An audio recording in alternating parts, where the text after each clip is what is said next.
Hello, everybody. This is my intro to my aloe vera forest.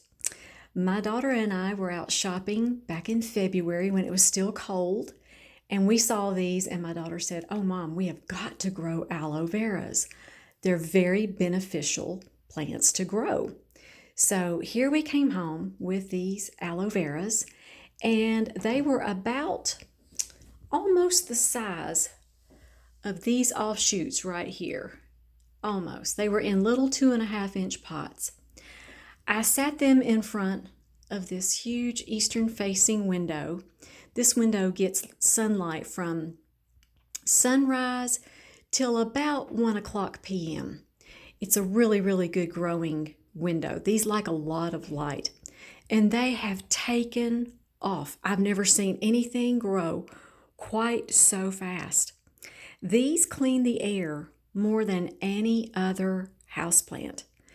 The air in this room is just so pleasant and clean. It smells good in this room since we've been growing these aloes in here. The gel is also very beneficial to your skin.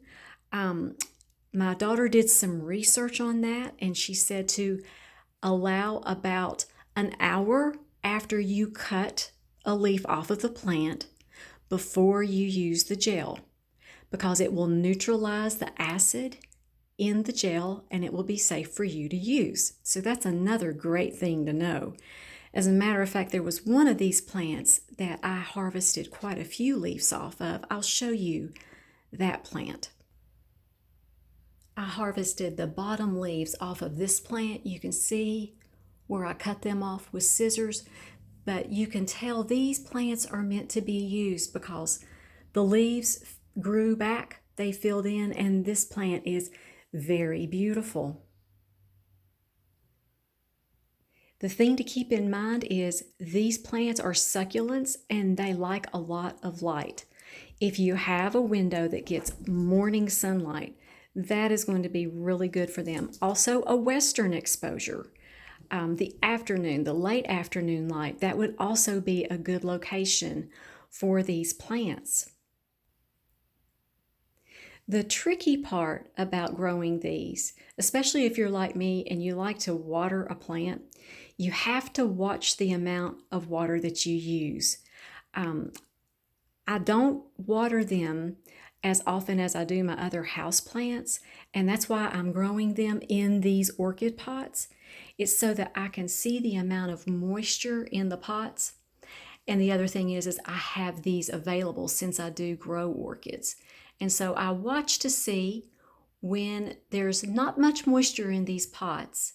That usually takes about anywhere from a week or two, depending on the humidity of the season. In the wintertime, the air in here dries these out more, so I actually have to water them more. But usually it's between every week or two. Also, when you're watering these, make sure it goes down into the soil and not in between any of these leaves. And make sure that the water doesn't go down into the crown of the plant. If it goes down into the crown will rot. If it gets in between the leaves will rot. And it's very important to drain the water from the dish as soon as it drains out the bottom. I grew them at one time and I allowed them to set in some water, and it caused the roots to rot and the plants died. So let that experience of mine be your experience, and just make sure that you're draining those pots really, really well. And speaking of pots, when I repotted these, I used just regular potting soil.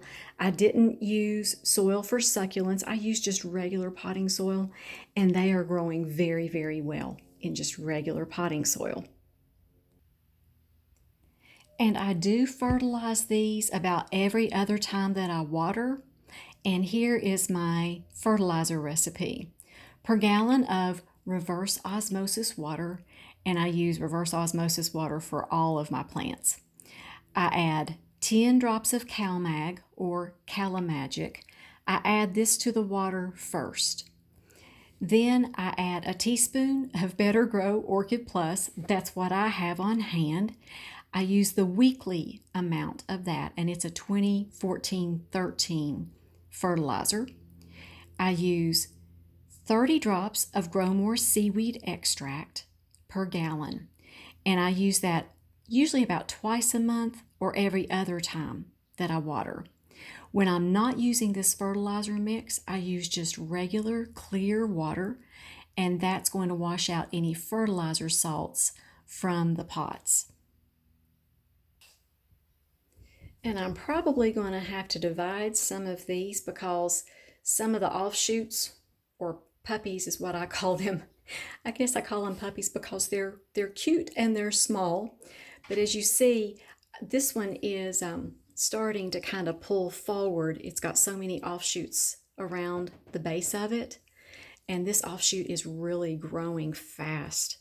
So I'm just going to use the pots that they were in. Here we go, these little 2.5-inch pots.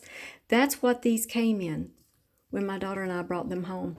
And look at these huge pots. They're in 6-inch orchid pots now. That's a lot of growth that I've gotten. They've grown very, very well for me. So I have really enjoyed sharing my aloe vera forest with you all and how I care for them. And for those of you who have taken care of these, if you have thoughts, if you have anything to share, please leave that in the comment section below. I really enjoy reading your all's comments. It makes me a better grower, and it also helps others who watch my channel. So I really appreciate you all doing that. And I would love to say the blessing over you all. The Lord bless you and keep you. Make his face shine upon you and be gracious to you. The Lord show you his favor and give you his peace. You all make it a great day, and we'll see you next time.